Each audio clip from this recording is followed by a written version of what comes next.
Assalamualaikum warahmatullahi wabarakatuh. Halo semuanya, perkenalkan nama saya Zahwa Febi Utami dengan NIM 11 20013 000090. Saya dari kelas 2C.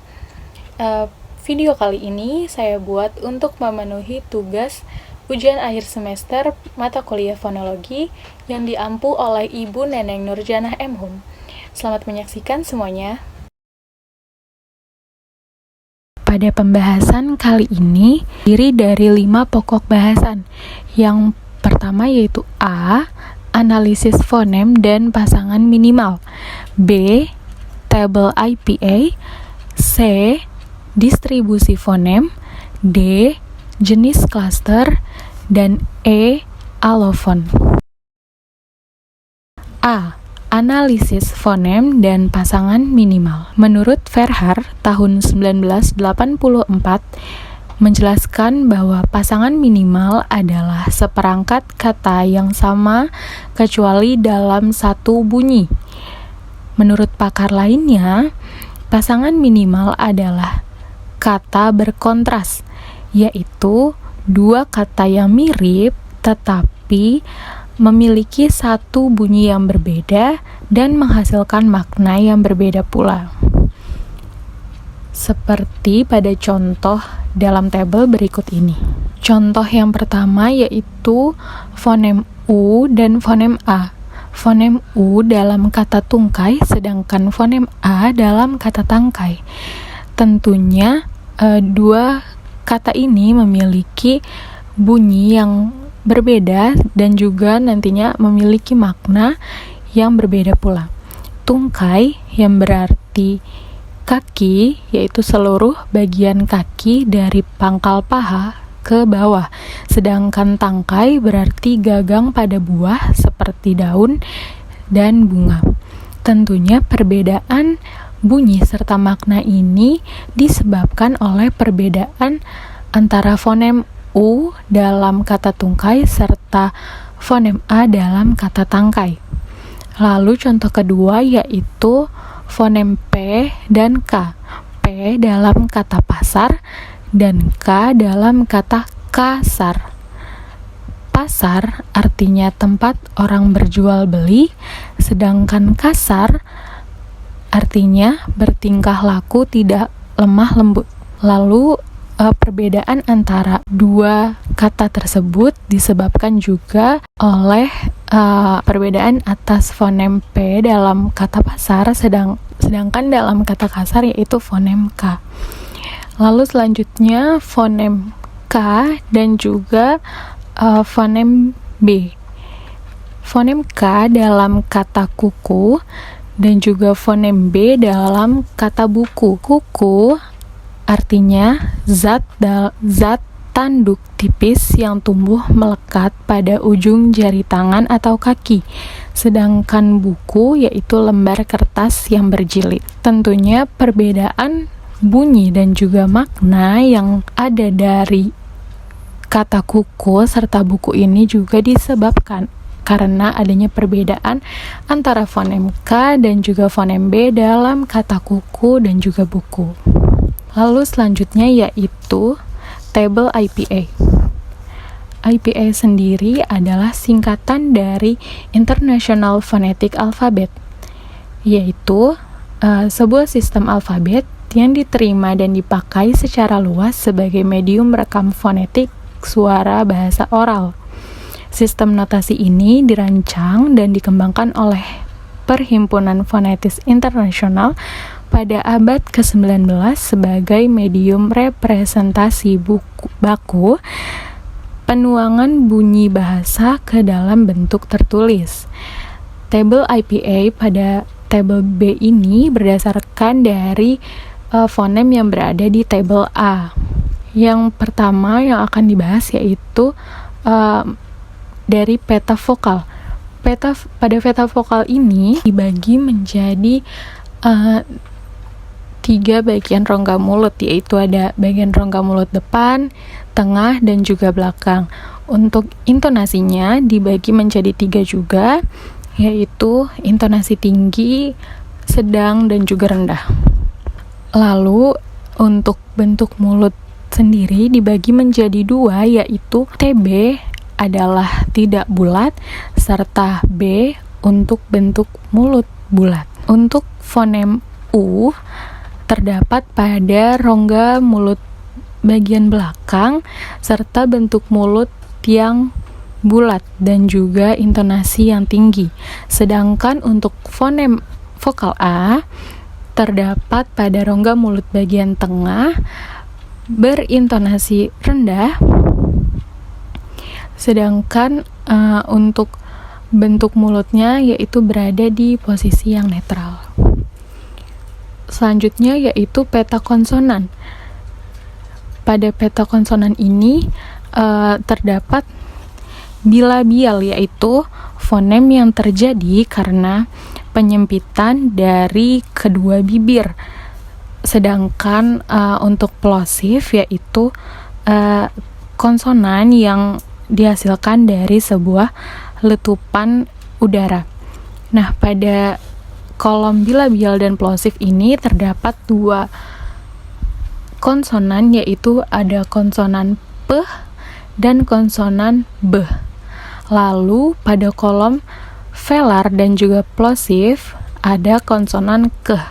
Velar sendiri artinya adalah konsonan yang bersumber dari belakang lidah atau dorsum yang menyentuh langit-langit lembut, yaitu pada bagian belakang langit mulut. Seperti itu. Lalu selanjutnya ada distribusi fonem. Distribusi fonem yaitu letak atau tempat sebuah fonem berada dalam satu ujaran. Fonem tersebut dapat berada di awal ujaran atau di tengah maupun di akhir ujaran. Distribusi fonem ini datanya berdasarkan fonem di tabel A. Contohnya yaitu pada fonem U, dalam awal ujaran, yaitu contohnya ada uap, uang, dan usia. Sedangkan bila di tengah, contohnya ada hutang, pulang, dan hitung. Sedangkan di akhir ada laku, baku, dan juga bisu. Pada fonem A, di awal ujaran yaitu contohnya ada kata angin, angka, dan angklung, sedangkan di tengah hujan, baju, dan diam. Dan di akhir ada kata buka dan mata. Lalu untuk fonem P di awal ujaran yaitu paku, pasir, dan pasar. Di tengah topi dan tepi, dan yang terakhir maksudnya pada bagian akhir ada kata menatap dan tahap.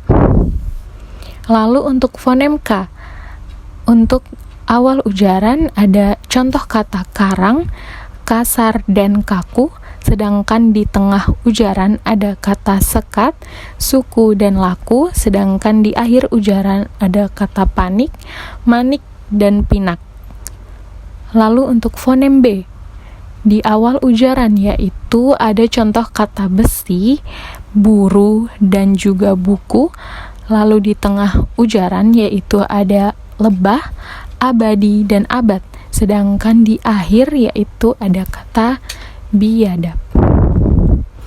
Lalu selanjutnya yaitu jenis klaster.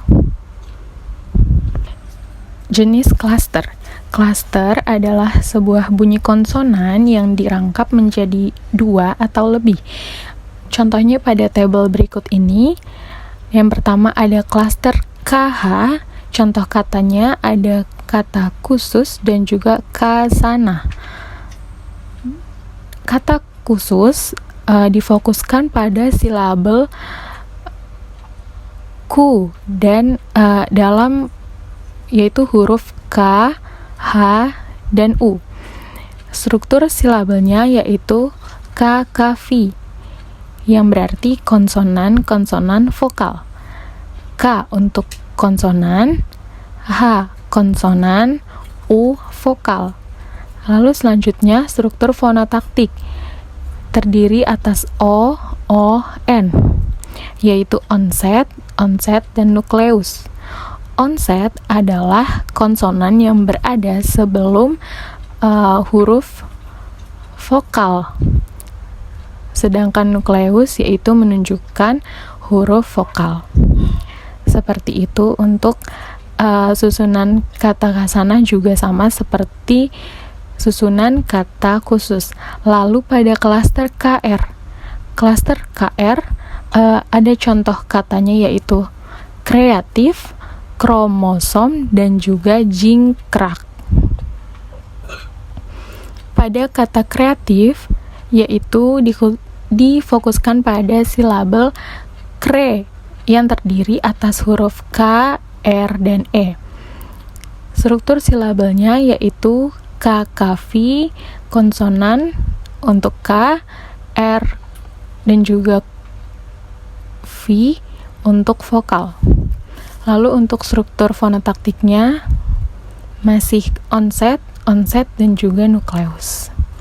Lalu untuk kata jingkrak difokuskan pada kata krak, yaitu yang terdiri atas huruf K sebagai konsonan, R sebagai konsonan, A sebagai vokal, dan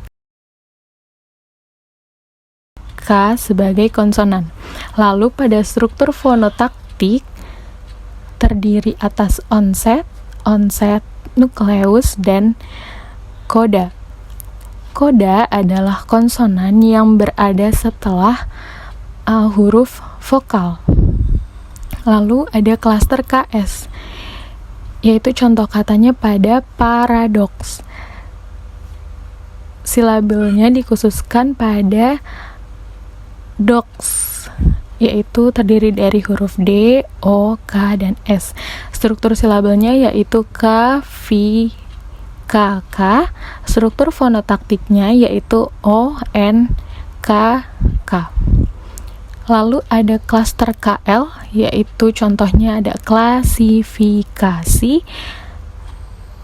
yang mana difokuskan pada silabel kla, yang terdiri atas huruf K, L, dan A. Struktur silabelnya yaitu K, K, V, sedangkan fonotaktiknya yaitu O, O, N.